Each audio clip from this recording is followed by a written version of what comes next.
Quem está feliz? Deus é bom. Quem não presta é o diabo. Abra comigo em Filipenses capítulo 3. Amém. O texto diz assim: quanto ao mais, meus irmãos, alegrem-se no Senhor. Escrever de novo as mesmas coisas não é um problema para mim, e é segurança para vocês. Cuidado com os cães, cuidado com os maus obreiros, cuidado com a falsa circuncisão, porque nós é que somos a circuncisão. Nós que adoramos a Deus no Espírito e nos gloriamos em Cristo Jesus, em vez de confiarmos na carne. É verdade que eu também poderia confiar na carne, e se alguém pensa que pode confiar na carne, eu ainda mais, porque eu fui circuncidado no 8º dia, sou da linhagem de Israel, sou da tribo de Benjamim, sou hebreu, filho de hebreu, quanto à lei eu era fariseu, quanto ao zelo, perseguidor da igreja, e quanto à justiça que há na lei, eu sou irrepreensível. Mas o que para mim era lucro, isto considero perda por causa de Cristo. Na verdade, considero tudo como perda, por causa da sublimidade do conhecimento de Cristo Jesus, meu Senhor. Por causa dele perdi todas as coisas e as considero como lixo para ganhar a Cristo e ser achado nele, não tendo justiça própria que procede da lei, mas aquela que é mediante a fé em Cristo Jesus, a justiça que procede de Deus baseada na fé. Verso 10. O que eu quero é conhecer a Cristo e o poder da sua ressurreição, tomar parte no seu sofrimento e me tornar como ele na sua morte, para de algum modo eu alcançar a ressurreição entre os mortos. Não que eu já tenha recebido isso, ou já tenha obtido a perfeição, mas prossigo para conquistar aquilo para o que também fui conquistado por Cristo Jesus.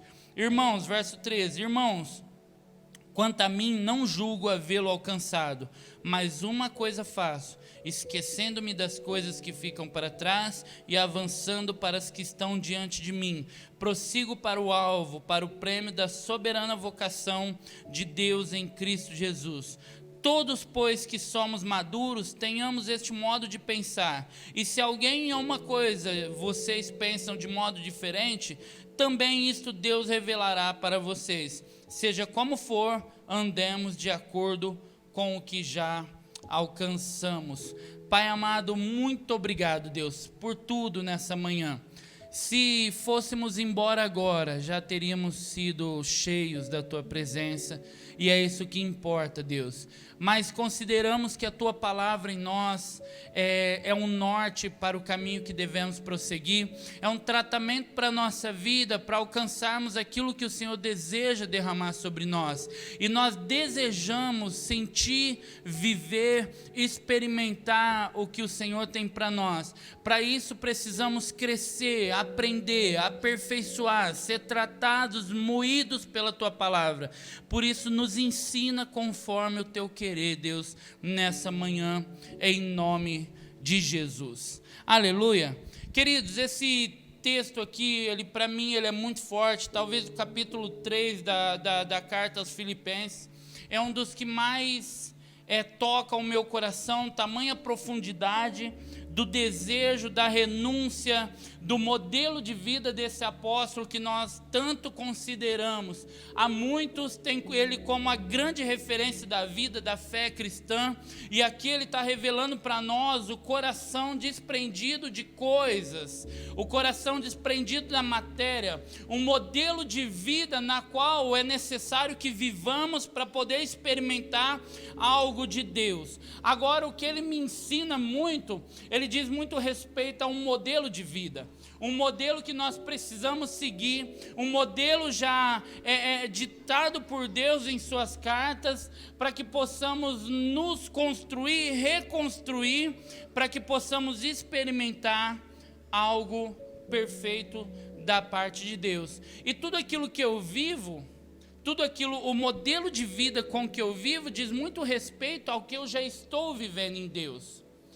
Porque para Deus existe um jeito certo de fazer as coisas. Para nós, a gente sempre dá um jeitinho, como bons brasileiros que nós somos, a gente dá um jeitinho, sempre dá um jeitinho de contrariar as coisas como devem ser feitas, para conseguir alcançar num tempo mais oportuno, muitas vezes na nossa vida, querendo acelerar as coisas, um modelo de vida fast food, onde tudo que eu preciso para agora e não dá mais para esperar. Tudo que eu quero para ontem, mas para Deus tem sempre um jeito certo. Fala comigo, para Deus tem um jeito certo. Por isso muitos pais sangram, os filhos comem e os netos passam fome. O que eu quero dizer com isso? A nossa vida é um modelo de busca. Nós sempre estamos buscando algo. A gente sempre está querendo conquistar coisas na nossa vida. O fato de você estar aqui hoje já é um desejo no seu coração de conquistar algo. Conquistar o quê? De repente é a própria presença de Deus. De repente é conquistar um milagre. De repente é conquistar a provisão. De repente é conquistar uma satisfação no teu coração, onde estar na igreja faz parte de uma liturgia do seu domingo. Mas nós sempre estamos em busca de uma conquista. Agora, o que diferencia o ser humano é aquele que está lutando para conquistar e aquele que está desejando usufruir sem pagar o preço da conquista. A luta, a batalha, o prosseguir, o perseverar para chegar a algo. E todos vivem buscando algo, mas uns alcançam, outros não. Porque uns vivem para conquistar e outros vivem para usufruir. E nem sempre que quem usufrui é quem paga um preço para a conquista. Só que você sabe, como eu, que lá na frente, quem paga um preço hoje, colhe frutos. Agora, quem usufrui daquilo hoje, sem pagar um preço, lá na frente ele vai passar fome e vai comer na mão de quem lutou. É verdade ou é mentira? Por isso que eu disse, os pais é muito forte no empresariado. Muitos empresários lutam e conquistam. Os filhos, geralmente, eles desfrutam daquilo que o pai lutou para conquistar. E muitas vezes ele não constrói nada, porque ele não quis pagar o preço que o pai pagou. E muitas vezes o pai isenta o filho do preço a se pagar, porque o discurso dele é: eu não quero que o meu filho viva o que eu vivi. E não é para viver, porque a grande jornada da vida é você construir um caminho, muitas vezes de dores, de luta, conquista, suor, para que o teu filho avance dali para lá. Mas o teu filho não pode parar onde você conquistou para usufruir somente do plantio que você plantou. Ele tem que comer daquilo que você plantou, mas avançar de onde você parou. Né? É muito diferente o brasileiro do norte-americano. O norte-americano é muito comum. Eu falei com um pastor de muito sucesso nos Estados Unidos há uns anos atrás, e ele disse assim para mim: pastor, nos Estados Unidos é muito comum as igrejas serem igrejas muito grandes, muito bem equipadas, igrejas muito ricas, mas não é porque os pastores sangram o povo, é porque é muito comum alguém chegar lá e colocar na mão do pastor uma herança muito grande. Por quê? Porque o pai conquista, ele se torna um milionário. O filho, ele não só come da fortuna do pai, ele faz a sua própria fortuna e ensina o filho a fazer a sua própria fortuna. Aí a pessoa envelhece, ela chega no final da vida dela, ela fala: eu não preciso, porque a minha família já está bem abastada. E eles deitam heranças milionárias nas igrejas, em obras sociais, é muito comum. Eu achei muito lindo isso. Isso marcou muito meu coração. Por quê? Porque no Brasil, o pai rala, o filho come e o neto passa necessidade. Por quê? Porque o problema não é muitas vezes do filho, o problema é do pai, que não constrói no filho o desejo também de lutar para conquistar. Ele deixa no filho: filho, você não precisa passar pelo que eu passei, come de tudo que o pai dá. Só que o filho não planta. Vai chegar um momento que o pai morre. O que ele deixou? Bens que a ferrugem e a traça consomem. Olha que coisa interessante. Agora tem um jeito certo, eu abri um paralelo para falar sobre isso, mas tem um jeito certo para fazer as coisas. Tem um modelo de vida que faz com que Deus age na vida das pessoas. Tem um jeito na nossa caminhada, existe um padrão que a gente não pode fechar os olhos. A Bíblia toda, ela nos ensina padrões de vida que a gente precisa se atentar, porque senão a gente costuma questionar Deus, porque Deus não tem feito, sem antes a gente exercer a nossa função de nos equalizar naquilo que Deus está mandando, o modelo de vida que Deus mandou, o modelo de vida que Deus expressou que a gente passe a viver. Por exemplo, a gente aguarda a vinda do Messias, a vinda do nosso Senhor Salvador. Aguardamos ou não? Por isso nós estamos aqui, mantendo a nossa fé, dando manutenção na nossa fé, na nossa perseverança, falando do amor dEle, entregando a nossa vida a Ele todos os dias. Por quê? Porque a gente aguarda a vinda dEle. Aí há quem diga para mim, pastor, mas você crê que Jesus está voltando? Eu creio, porque Ele começou a voltar desde o dia que Ele foi. E aí já iniciou a vinda dele. Agora uns passaram por períodos de pura perseguição, acreditando que já não era mais esse lugar material que eles precisavam viver, mas viver com uma expectativa de uma morada nas regiões celestiais. E por isso a Bíblia diz que os heróis da fé padeciam. Porque se eles olhassem para trás, eles sentiriam saudades de onde ele saiu. Mas o alvo dele estava numa casa celestial, um lugar que Deus estava construindo, que era a morada dele nas regiões celestiais. Então, desde lá de trás, já aguardava-se a vinda do Senhor. E hoje nós estamos aqui porque nós aguardamos a vinda do Senhor. Aí você fala, pastor, mas Jesus vai voltar nessa geração ou na outra geração? Eu não sei, não me importa, desde que ele venha e me chame pelo meu nome, aleluia, desde que ele venha e eu me ache apto com ele. Agora, tem um padrão para que isso aconteça. Não adianta viver uma vida de qualquer jeito e achar que nós vamos estar bem, né? Existe um padrão. Quando no Êxodo, no capítulo 40, você pode ler na sua casa, Deus dá toda a direção para que Moisés construa o tabernáculo. Agora, Moisés, você vai construir uma casa, uma tenda, um tabernáculo para mim. Mas não é de qualquer jeito que você vai construir isso. Não é de qualquer maneira, você não vai levantar qualquer tipo de estaca, você não vai fazer qualquer tipo de alicerce, você não vai fazer qualquer tipo de cobertura, não. Existe um modelo, um padrão, e ele segue dizendo, o capítulo 40 todinho, é Deus mandando, é falando desse jeito, é desse jeito, é desse jeito, é assim que você vai fazer, é nessa medida, a porta para lá, a porta para cá, você vai fazer com esse tipo de pano, você vai revestir, aqui você vai colocar o castiçal, aqui você vai pôr a bacia de bronze, aqui você vai descer um véu. É um modelo, é um padrão. E aí no capítulo 33 e no 34, a Bíblia diz assim, quando ele terminou o tabernáculo, a nuvem desceu sobre aquele lugar, e a glória do Senhor encheu toda aquela casa.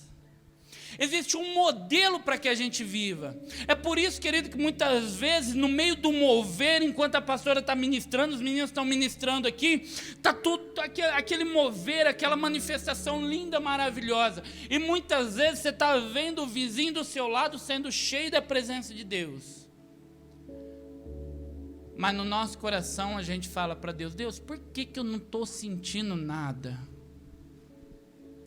É um modelo, existe um padrão de vida que a gente precisa se atentar para que o Senhor consiga se derramar. Deus não habita em qualquer casa, Deus não habita de qualquer maneira. Existe um modo para que as coisas aconteçam na nossa vida. Existe um modelo de vida que Deus aprova e é nele que ele se manifesta. Agora, não adianta clamar para que Deus habite numa casa que Ele não aprove. Não adianta clamar para que Deus habite numa casa que Ele mesmo não aprove, que não é um modelo, porque como eu falei sempre para vocês aqui, Deus não pode estar num lugar onde existe um sucesso longe da presença de Deus. Deus não pode aprovar uma casa que Ele mesmo não te deu a direção e você não construiu da maneira correta, porque se Ele habita em um lugar que Ele não aprova, Ele vai cauterizar o teu coração naquele lugar. Porque por isso que nenhum sucesso, por isso que todo sucesso longe da presença de Deus é o pior nível de fracasso do ser humano. Porque a pessoa que tem sucesso, ela acha que Deus está aprovando e ela nunca vai consertar os caminhos, porque Deus está aprovando. E muitas vezes na nossa vida a gente julga a presença de Deus como sucesso, muitas vezes material, financeiro, o sucesso na saúde e até familiar. Mas todo sucesso longe da presença de Deus é o pior nível de fracasso do homem. Abra comigo 2 Coríntios, você que pode. 2 Coríntios, capítulo de número 5.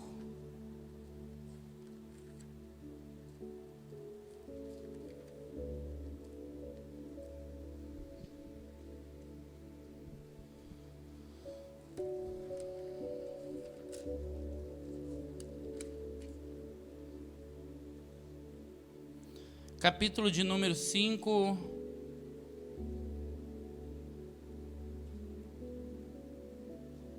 o verso de número 1.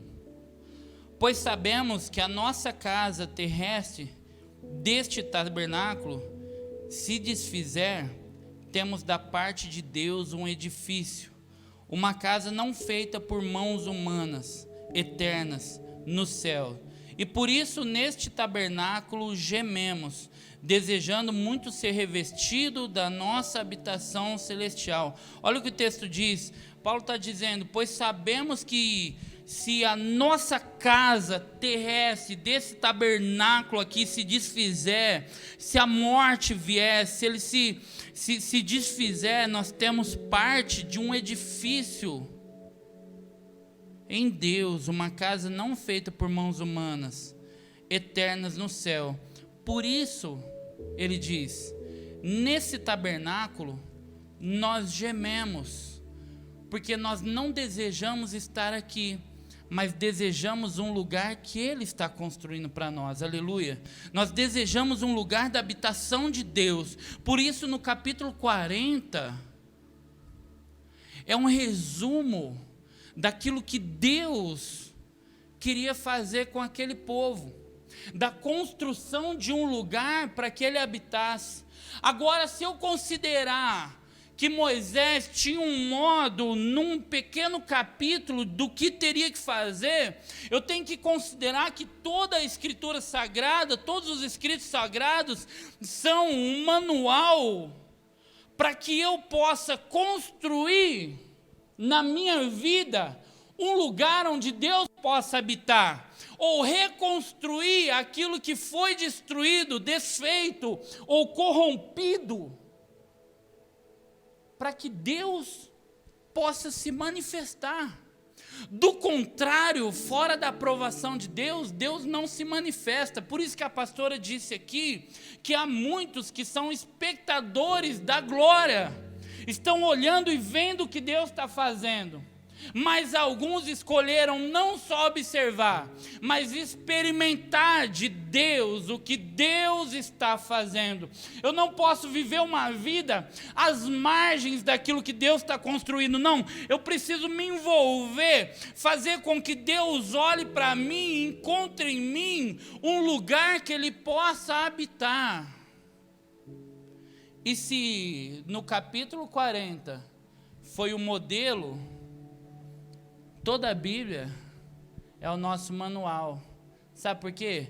No Gênesis ele ensina você a ser família, mas ser família na terra? Não, ser família desde os céus, desde a eternidade. Ele ensina você a ser família. Éfesos, a carta escrita aos Éfesos ensina você a ser marido, a ser esposa, a ser pai, a ser filho. O texto da sabedoria, Provérbios, ensina você a ser um bom homem de caráter, um bom funcionário, um bom patrão. Todas as escrituras te ensinam, te apontam um modelo de vida para que você possa experimentar. Por isso que o texto diz assim: é importante que você entregue a sua vida, a sua alma, toda a sua estrutura como um sacrifício vivo diante de Deus. Sabe por quê? Para que você possa experimentar. Ou seja, eu preciso entregar minha vida como um sacrifício vivo, santo e agradável, para que eu possa experimentar qual é a boa, perfeita e agradável vontade de Deus. Então eu tenho que entregar a minha vida para que ela se modele num padrão, para que eu possa experimentar. O detalhe da nossa vida é que a gente tem que conduzi-la.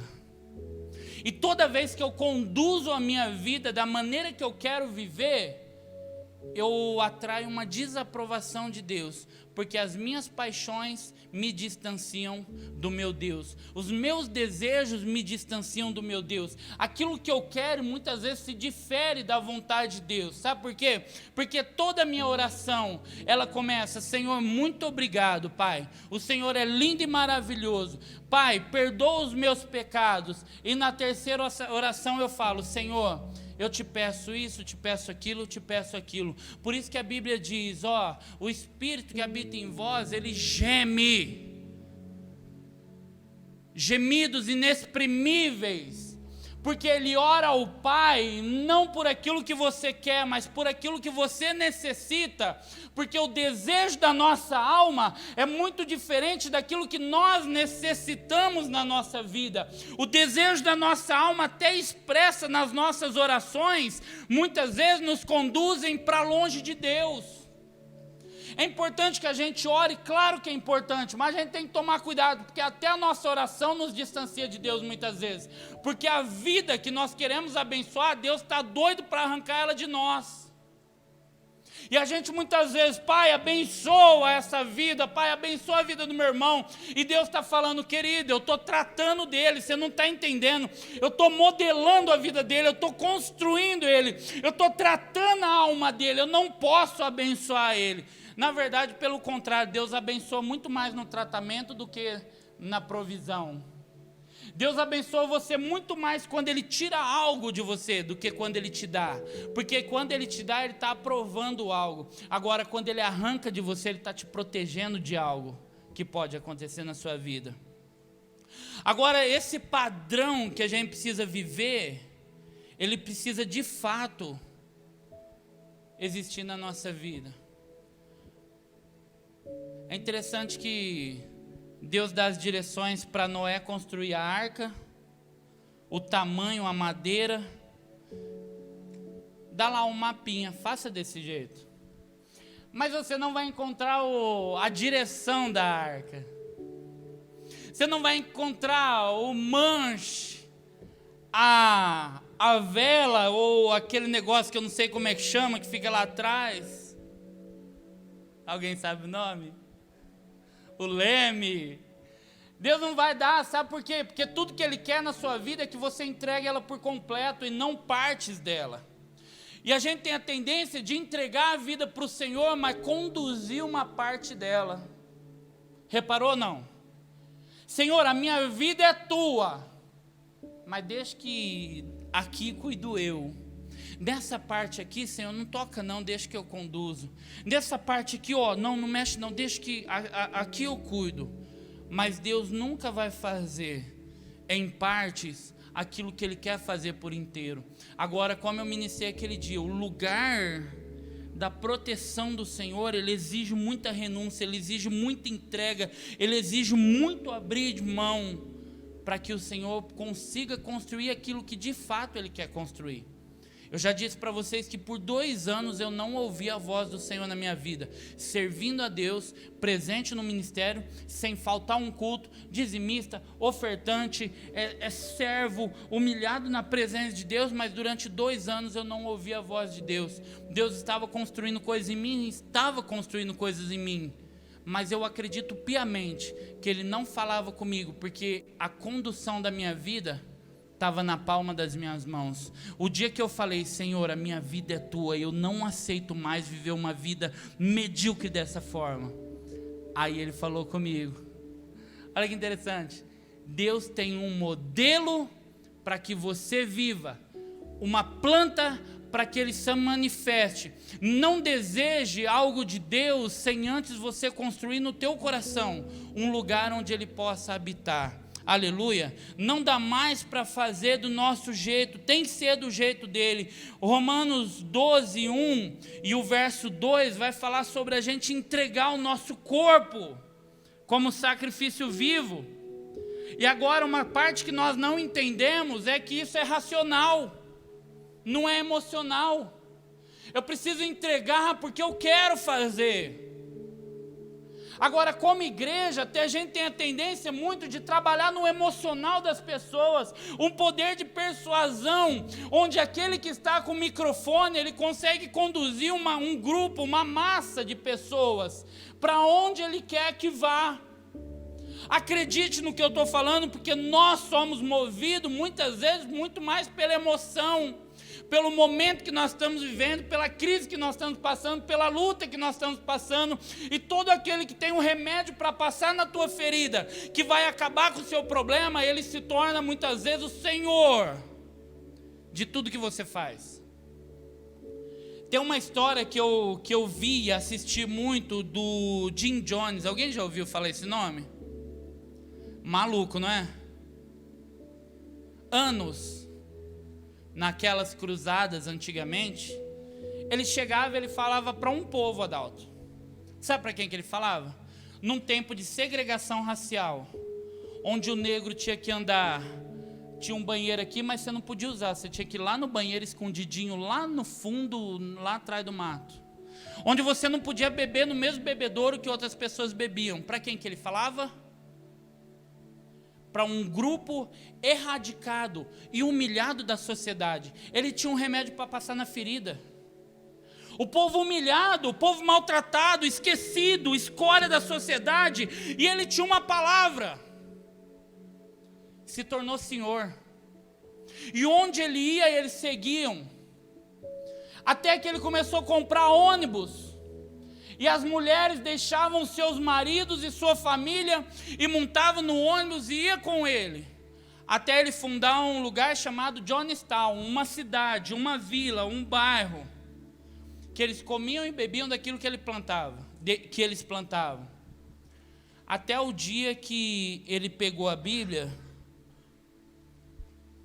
900 pessoas, ele pegou a Bíblia, rasgou a Bíblia e jogou ela no chão e disse: eu sou o teu Deus, eu sou a tua cura, eu sou o teu pão, eu sou o teu remédio, eu sou tudo que você precisa. Naquele momento, Satanás se manifestou no meio daquele povo, só que o povo não tinha mais olhos e ouvidos para ouvir aquilo que estava acontecendo, desapercebeu daquilo que Satanás estava fazendo, até o momento dele fazer aquele tão famoso suco da morte, que eu não sei o que ele colocou lá dentro, e tem áudio no YouTube, Gi, eu vi. A mãe dando para o bebê de colo, matando seu próprio filho, e depois se suicidando. Por quê? Porque aquele que tinha a voz, conduzia uma multidão para a condenação eterna. Existe um padrão de vida que nós precisamos ter na nossa vida, para poder experimentar aquilo que vem de Deus, mas isso é racional, isso é pensado, isso é decidido no nosso coração. Deus não pode arrancar você do estado que você está sem que você queira. Deus não pode tirar você da situação que você está, sem que você decida dar um passo além do momento que você está vivendo. O culto é racional, eu pulo porque eu quero pular, eu danço porque eu quero dançar, eu oferto porque eu quero ofertar, eu canto porque eu quero cantar, eu fecho meu olho porque eu quero, mesmo que o pastor fala, feche seus olhos, você que pode, eu posso, então eu fecho, mas eu fecho porque eu quero, não é porque ele mandou.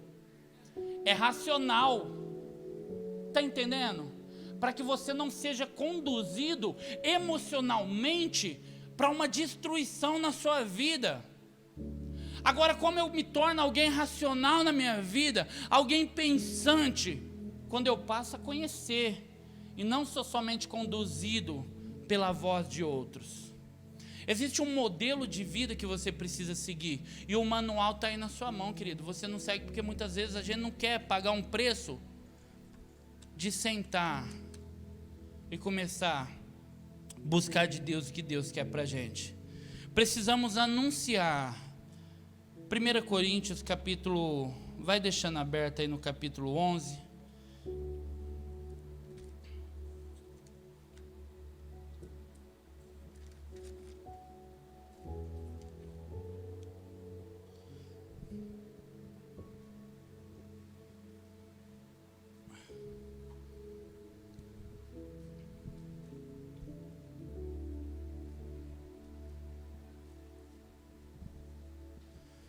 Não dá mais para fazer do nosso jeito, tem que ser do jeito de Deus. Agora, do jeito de Deus, a nossa vida, como diz o apóstolo Paulo, ela é considerada o quê? Pura perda. Porque para mim, o viver é Cristo, e o morrer é lucro. Então Paulo aqui no texto que nós lemos, uma coisa é muito forte. Primeiro, ele começa dizendo assim, olha, eu não me canso de falar a mesma coisa para vocês. Eu não me canso de pregar, eu não me canso de pregar a mesma mensagem. Ele fala, eu não estou cansado. Sabe por quê? A expectativa que eu tenho para a vida de vocês é que vocês se tornem coparticipantes junto comigo do conhecimento do Cristo que eu conheci. Eu não me canso de falar a mesma coisa todos os dias.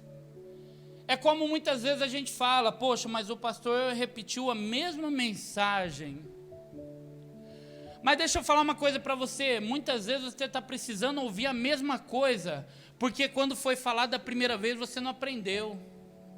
Tem coisa na minha vida que eu preciso ouvir todo dia, e eu imagino que tem coisa na minha vida que eu vou ouvir até o leito da minha morte, porque eu não dei ouvidos quando precisava ouvir. E Paulo está falando, eu não me canso de falar a mesma coisa para vocês, porque eu preciso que vocês experimentem do que eu estou experimentando. Eu preciso que vocês vivam o que eu estou vivendo. E o que eu estou vivendo, tudo aquilo que eu conquistei, eu considero lixo, pura perda. Por amor àquele que me amou primeiro. E muitas vezes a gente está muito preocupado nas nossas aquisições, no nosso trabalho, ansiosos pelo dia de amanhã, perplexos pelo que está acontecendo hoje, temerosos pelo futuro, mas sem considerar uma coisa: o passado. Ninguém aqui foi chamado para ter um Alzheimer espiritual, para falar, eu me esqueço de tudo que eu passei, porque agora eu sou nova criatura. Não, deixa eu te ensinar algo. Deus não vai levar em consideração, mas Satanás sempre vai te apontar os erros que você cometeu no seu passado. Satanás está pronto para acusar todas as infâmias que você cometeu, todos os pecados, todas as atrocidades que você cometeu. Mas Deus, quando te fazer lembrar do teu passado, é para um motivo, para testificar do lugar onde Ele te tirou. da vida que Ele está transformando. A mensagem de Deus é uma só. O meu passado, eu preciso me lembrar daquilo que Cristo fez na minha vida. A minha atual vida, o meu presente é viver, como Paulo diz, para mim viver é Cristo, e se eu morrer eu estou no lucro, e o meu futuro é esperar a glória, a presença do Senhor vir nas alturas. E tudo aquilo que eu faço nesse intermédio de tempo, Paulo considera pura perda. Mas esse não é um evangelho franciscano. Paulo não está te ensinando a ser um pobre, passador de necessidade. Paulo está te ensinando, mesmo que você conquiste coisas na sua vida, isso nunca pode te roubar o amor e a presença de Deus. Aleluia, aleluia. Se coloque de pé, em nome de Jesus.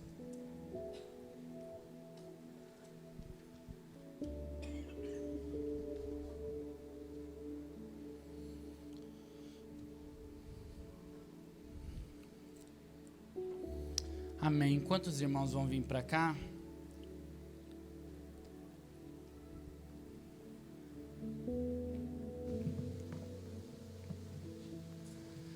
A alegria da sua vida é quando Deus aprova o que você está fazendo, não é? Qual é a vida que te faz feliz? Qual que é a vida que te faz bem? Tem muito empresário que, às vezes você que está ligado ao empresariado, ao empreendedorismo, você sabe que tem muito empresário hoje que vive uma vida triste. A primeira crise que Deus, a primeira parte da pandemia, quando fechou tudo, quantos empresários não tiraram a própria vida? Não é verdade? Os mais... Vou usar um termo.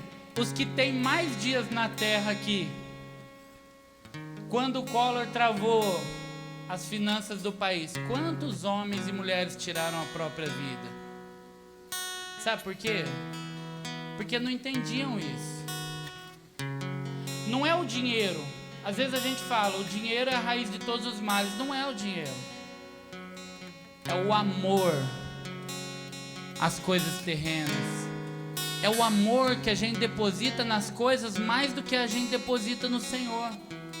Porque a nossa esperança não está ligada em nada material. A nossa esperança está ligada ao Senhor. E por esse nós vivemos todos os dias da nossa vida. Amém? Eu vou ler o texto de 1 Coríntios. E a pastora vai ministrar uma canção enquanto a gente faz uma oração. Amém? O texto diz assim: mas, deixa eu ir mais para frente. Porque eu recebi do Senhor que também lhes entreguei que o Senhor Jesus, na noite em que foi traído, Ele pegou um pão e, tendo dado graças, o partiu e disse: este é o meu corpo que é dado por vós. Façam isto em memória de mim. E do mesmo modo, também ele pegou a ceia e pegou também o cálice, dizendo: este cálice da nova aliança no meu sangue. Façam isso também, quando comerdes e beberdes, também em memória de mim. Porque todas as vezes que comerdes e beberdes do pão, comerdes do pão e beberdes do cálice, vocês anunciam a morte do Senhor, até que Ele venha. Por isso aquele que comer o pão e beber do cálice indignamente será réu do seu corpo e do sangue. Que cada um examine-se a si mesmo, e assim coma do pão e beba do cálice. Pois quem come e bebe sem discernir o corpo, come e bebe juízo para si. E por isso, pela falta de discernimento, há entre vocês muitos fracos e doentes, e não são poucos os que dormem. Aleluia. Pela falta de discernir a obra da cruz, aquilo que Jesus fez, pela falta de discernir o real motivo da nossa vida. Há muitos no nosso meio que dormem, estão doentes, frustrados, opressos e destruídos, porque não conheceram o Senhor ainda como se deve conhecer. Vou te dar um minutinho, fecha os teus olhos, nós vamos orar. Coloque a tua vida diante de Deus, querido. Se há algo em você que precisa ser trabalhado nesses dias, coloque as suas fragilidades, a sua fraqueza, os seus limites, coloque diante do Senhor. Hoje é uma manhã propícia para Deus cuidar do seu coração, apacentar o teu coração. Você que está desanimado, frustrado, abatido, é um momento propício para Deus trabalhar no teu coração.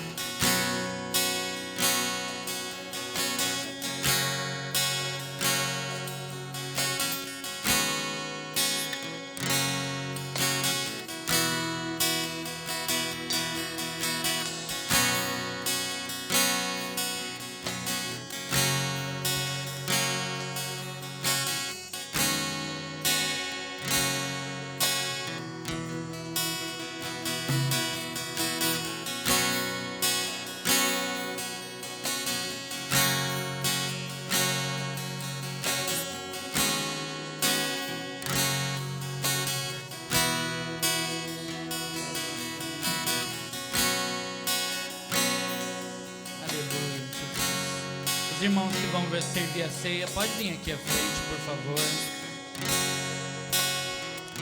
Aleluia, Deus.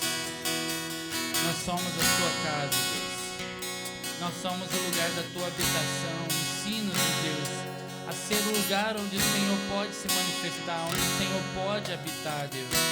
E se há algo em nós que tem impedido o teu mover, a tua presença, arranque de nós, Deus, arranque a nossa vida. Nós desejamos te entregar por inteiro, Deus, para que o Senhor possa habitar, não somente no nosso meio, mas habitar em nós, se mover, se manifestar em nós, porque a criação, ela deseja com uma expectativa ardente, para que se manifeste o Filho, todo aquele que carrega como uma arca a tua presença.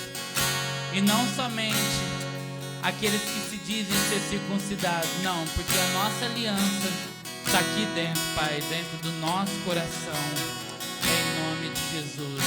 Aleluia. Você que vai tomar a ceia, pode continuar de pé. Os demais irmãos, pode se assentar em nome de Jesus, aguardando o próximo batismo, né? Pode servir a ceia, por favor. No início era a palavra, com Deus Altíssimo,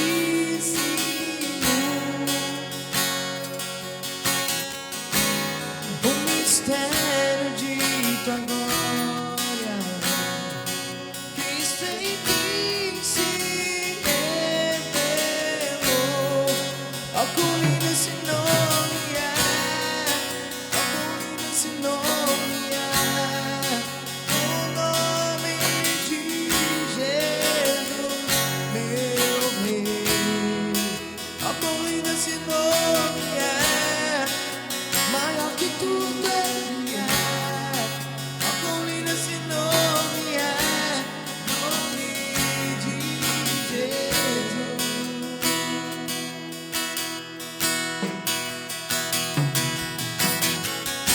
Deixou o céu para buscar luz, veio para nos resgatar. Amor maior que o meu pecado, nada vai nos separar. Oh, quão maravilhoso é, oh, quão maravilhoso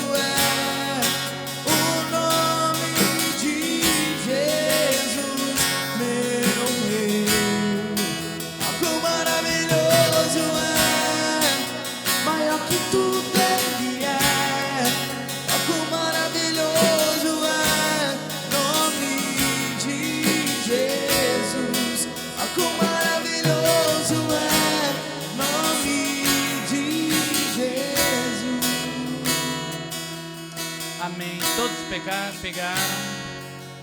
Amém? Amém. Glória a Deus. Abra com muito cuidado, pegue o pão.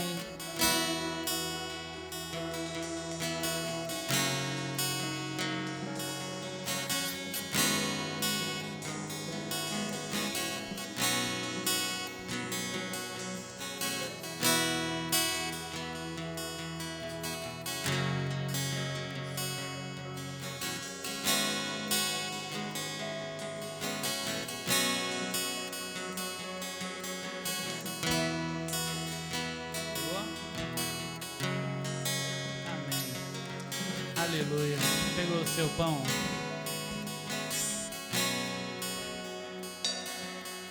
Queridos,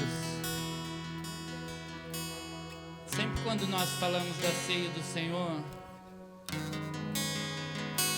ela é tão especial, mas tão especial, porque é um dia que a gente tira por mês. Sabe para quê? Para sentir em nós aquilo que Ele fez por nós. Não que a gente não deva sentir isso todos os dias, mas quando você conversa sobre a morte de Cristo, perceba que você começa a sentir de forma diferente. Toda a caminhada, quando Ele tomou sobre si aquela cruz pesada, e Ele ia caminhando, Ele ia sendo escarnecido, humilhado, e tudo aquilo, Isaías diz que como uma ovelha muda, indo em direção ao matadouro. Quantas vezes a gente reclama dos nossos problemas? Quantas vezes a gente murmura? Quantas vezes no nosso dia a dia, por conta de problemas tão insignificantes, gente, tão insignificantes, a gente perde a paz dentro da nossa casa, do nosso lar? Quantas vezes a gente procura na nossa vaidade ter razão por coisas desnecessárias, mas a gente tem razão, e para que eu vou me submeter se eu tenho razão? Mas Cristo carregou sobre si todas as nossas dores, as nossas enfermidades, as nossas lutas, as nossas crises emocionais, as nossas crises passionais, tudo aquilo que tira a nossa paz, todo o nosso jugo, todos os nossos lamentos, as nossas dores, as nossas feridas, as nossas enfermidades, Ele pegou e colocou sobre si, sobre a tua própria carne. E Ele diz: ninguém tira a minha vida, eu a dou. Ninguém tem poder de tirar a minha vida, eu mesmo a dou. A gente murmura porque a gente não tem a capacidade de olhar para esse amor tão grande que entregou. Ninguém tirou, Ele entregou a sua vida, a sua carne, a martírio, a sua carne foi exposta por amor, por amor. Por isso esse evangelho que nós pregamos não tem que ser raso, não tem que ser fútil, não tem que ser fofinho, não. Muitas vezes ele tem que ser duro para construir em nós uma consciência, uma convicção, uma racionalidade de alguém que entende aquilo que foi feito por amor. E o evangelho é poder de Deus para salvar, para libertar, para transformar, para curar, para desatar, para libertar os cativos. O evangelho de Deus é para isso. O evangelho de Deus não é para promoção do homem, mas é para libertar o cativo, é para alimentar o faminto, é para liberar uma palavra àquele que necessita. por causa disso, nós nos lembraremos da obra da cruz, o que foi feito todos os dias da nossa vida. Em nome de Jesus, Pai, nós te adoramos, Senhor.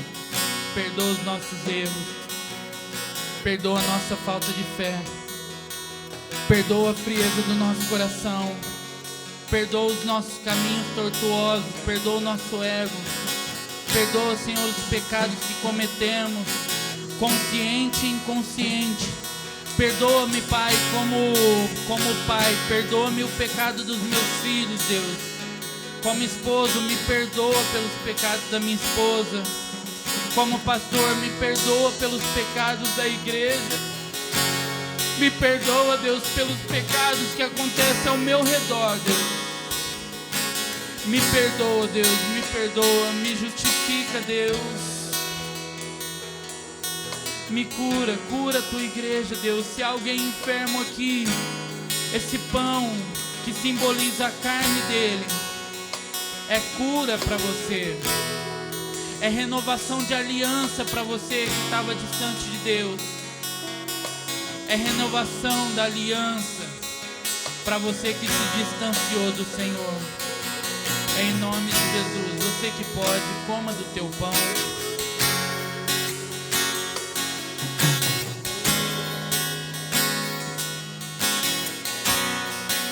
A morte venceste, o véu tu rompeste, a tumba vazia, onde está? Os céus te adoram, proclama tua glória, pois ressuscitaste, que verdade. És invencível, inigualável, hoje pra sempre reinarás. Teu é o reino, tu é a glória, acima de todo nome está. Aleluia. Pega o teu cálice, com muito cuidado, vai abrindo ele.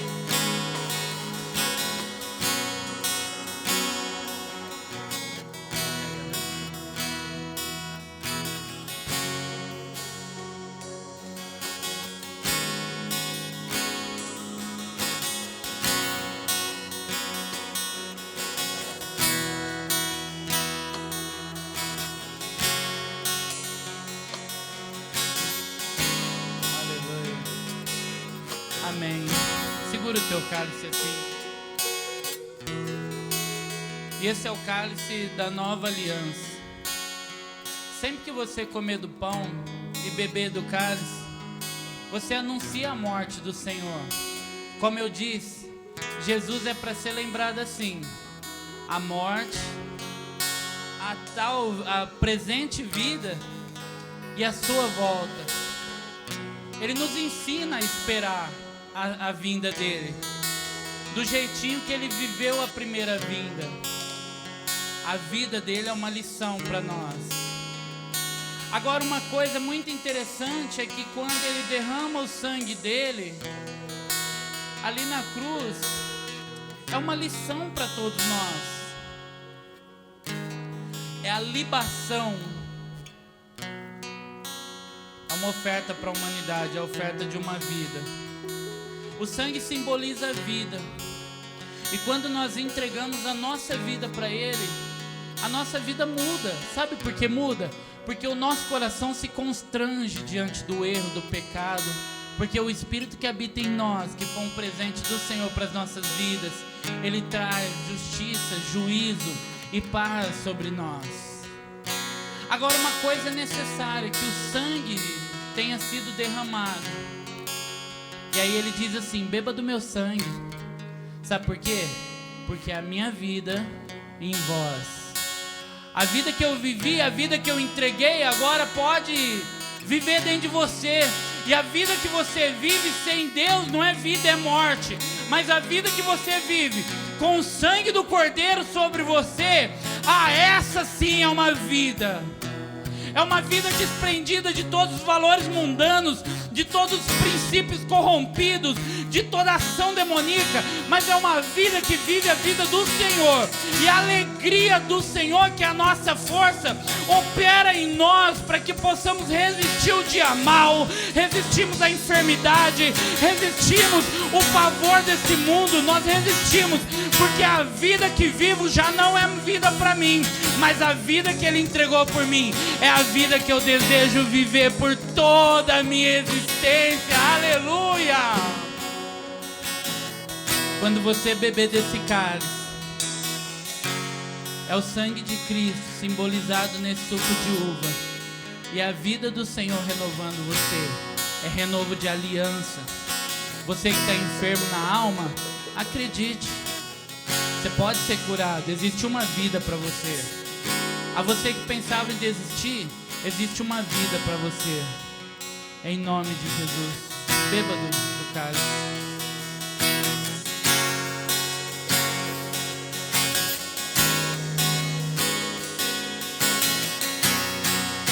A morte venceste, o véu tu rompeste, Nós te adoramos, Jesus. Nós te adoramos, Jesus. Nós te adoramos, Jesus. Nós te bendizemos, Jesus. Nós te exaltamos, Jesus. Aleluia. Cante essa canção, querido. Hoje pra sempre reinará. Teu é o reino, tu é a glória, acima de todo nome estás. És invencível, inigualável, hoje pra sempre reinará. Teu é o reino, tu é a glória, acima de todo nome está.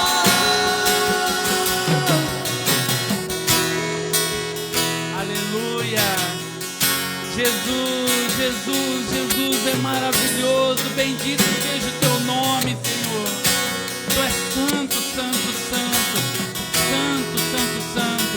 Queridos, vamos aproveitar essa manhã profética, essa manhã de ceia.